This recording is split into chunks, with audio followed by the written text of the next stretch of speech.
na nga po sa atin ang halos desperado na sa kagustuhang magpapayat.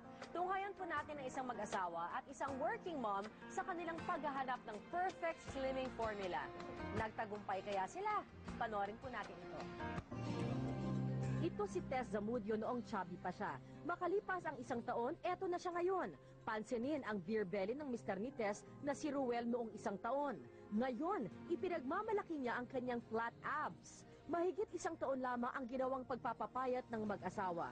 Pero bago nito, kung ano-anong pagpapapayat ang ginawa nila. I've tried everything. Nag-gym kami. Tapos,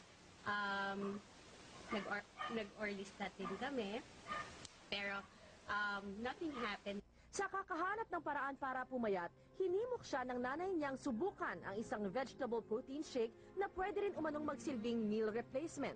Luckily, after 1 month, nag-lose ako 15 pounds. As a bonus, yung problema kong kidney stones, na wala kidney stones ko, clear talaga ang aking ultrasound.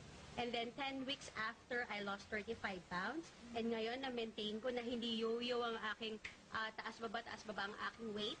Dahil napabilib sa produktong kanilang ginamit, naging negosyo na rin nila ito. Sila mismo ang naging model ng slimming shake, kaya madami rin silang naiengganyong bumili nito. Sa ngayon, na-maintain nila ang kanilang bagong timbang at hugis. Lalo pang gumanda ang pagsasama ng mag-asawa at positibo ang epekto sa kanilang kalusugan. Before kasi, mabilis mapagod, laging masakit yung likod, so laging inaantok. Ngayon, mas na-improve yung health. Importante, I'm so confident right now. I can wear what I want. Unlike before, na kailangan sa plus size kami pumunta pareho kasi yun lang yung kasya sa amin.